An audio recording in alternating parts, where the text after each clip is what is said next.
Bonjour, une petite vidéo pour les élèves de première technologie qu'on va voir le lien entre le signe de f' de x et le sens de variation d'une fonction f. Pour commencer, donc, j'ai rappelé donc ses propriétés qui dit que si f est une fonction dérivable sur un intervalle i, si pour tout nombre réel x de i, f' de x est supérieur ou égal à 0, alors la fonction f est croissante sur i.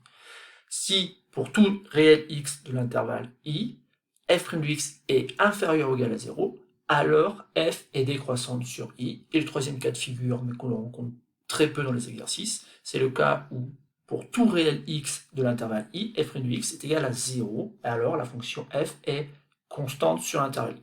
Et ça nous permet de faire le petit exercice, où ici f est une fonction définie sur un intervalle 0, 8, par l'expression f de x est égal à x au cube moins 10,5 x au carré plus 30x moins 20, dont on nous a donné ici donc un tableau dans lequel on voit le signe de f' de x, donc sur l'intervalle 0, 8. Donc dans un premier temps, il faudra donc compléter ce tableau de variation, et ensuite il faudra reporter donc les valeurs de f0, f de 2, f de 5 et f de 8 dans ce même tableau. Donc je vous conseille d'appuyer sur pause et d'attendre un petit peu avant de lire la suite de cette vidéo.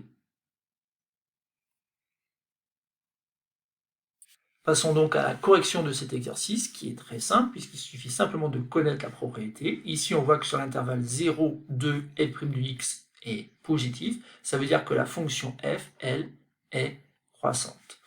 Ensuite, sur l'intervalle 2, 5, on voit que f' de x, donc, c'est négatif. Et ben, du coup, ça veut dire que f, la fonction f, est décroissante.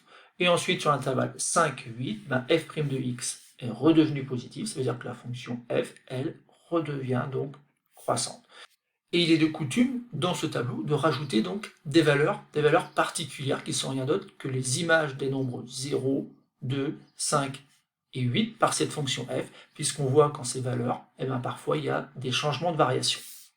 Et donc on va commencer par le calcul de f de 0, un calcul qui est très simple, on va voir pourquoi. Donc ça fait 0 au cube moins 10,5 multiplié par 0 au carré, plus 30 multiplié par 0, moins 20.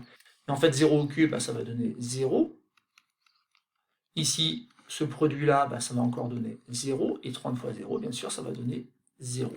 Et donc, l'image de 0 par la fonction f, c'est tout simplement moins 20 que je peux reporter donc ici. Ensuite, on a le calcul de l'image de 2 par la fonction f. Donc, je remplace x par 2. Donc, ça fait 2 au cube, moins 10,5 multiplié par 2 au carré, plus 30 multiplié par 2, moins 20. Donc ici, c'est un calcul qu'on peut très bien être amené à faire sans calculatrice. Ça peut faire partie donc des petits calculs d'automatisme de vos épreuves de contrôle continu. C'est pour ça ici que je vais laisser la calculatrice de côté pour montrer qu'en fait, ça marche bien. Ici, 2 au cube, c'est 2 multiplié par 2 multiplié par 2, donc ça fait 8.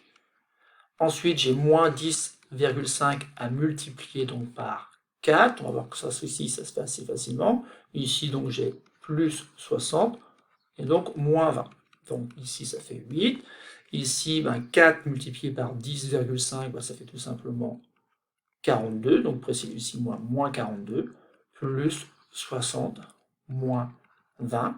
Et ensuite, donc, le plus simple, c'est de regrouper donc, les quantités positives entre elles. Donc j'ai 8 et 60, ça fait donc 68. Et moins 42, moins 20, et ça fait moins 62. Et donc vous voyez qu'on y arrive assez facilement. Donc ici on trouve 6, 6 étant l'image du nombre 2. Et je m'empresse de compléter donc le tableau de variation. Ensuite, il nous reste deux valeurs, donc l'image de 5 par cette fonction f. Pour cela, on va simplement remplacer donc x par 5 dans l'expression f de x, sauf qu'en fait, on est ramené à un calcul qui est, on va dire, assez compliqué, et donc on va s'autoriser l'utilisation de la calculatrice cette fois-ci. Et la calculatrice donc, nous donne comme résultat moins 7,5. Donc ici, je complète avec moins 7, donc 0,5. Et il me reste une dernière valeur à obtenir, donc c'est l'image de 8 par cette fonction f. Donc il suffit simplement de remplacer x par 8 dans l'expression de f de x. Et ensuite, en utilisant donc la calculatrice, on obtient donc 60. Ensuite, ce qui pourrait être intéressant ici, même si l'exercice est terminé, c'est de vérifier nos résultats à l'aide de la calculatrice. Et donc, pour cela, si vous avez une calculatrice donc, de type lycée, ben, il suffit simplement d'aller dans le menu graphe, donc qui correspond au menu 5 ici. Ensuite, donc, je vais taper l'expression qui correspond à f de x, donc vous avez ici, c'est x au cube, suivi ensuite de moins 10,5 multiplié par x au carré, plus 30x, moins 20. Ensuite, donc, je valide et je demande le dessin de la courbe. Alors bien sûr, ici, dans un premier temps, je n'obtiens pas quelque chose de très intéressant, parce que tout simplement, je n'ai pas réglé la fenêtre graphique. Alors, fenêtre graphique, ici, c'est Windows. Et ici, xmin, ben, ça va être 0, puisqu'en fait, notre fonction f est définie sur l'intervalle 0, 8. Donc, j'efface ici, et je remplace par 0. Ensuite, au lieu de 6,3, je vais mettre 8. Et c'est pas terminé, puisqu'en fait, je sais aussi que ben, ymin, ben, j'ai trouvé que ça descendait jusqu'à moins 20. Donc, je vais commencer par exemple par moins 25, pourquoi pas. Et ensuite, et ben, pour le max, et le max, j'ai trouvé 6. Ah non, j'ai trouvé 60. Bon, du coup, je vais mettre 65 alors. Et là, maintenant, quand je vais sortir et que je vais demander l'allure de la courbe, et ben, j'ai quelque chose qui est plus facile à interpréter ici. Donc, est-ce qu'il semblerait y avoir une fonction qui est croissante dans un premier temps? Ben oui. Est-ce qu'il y aura un maximum local ici en 2? Ben oui. Ça me semble pas mal. Ensuite, c'est décroissant. Ça change de variation pour x égale 5 et ça redevient croissant. Donc voilà.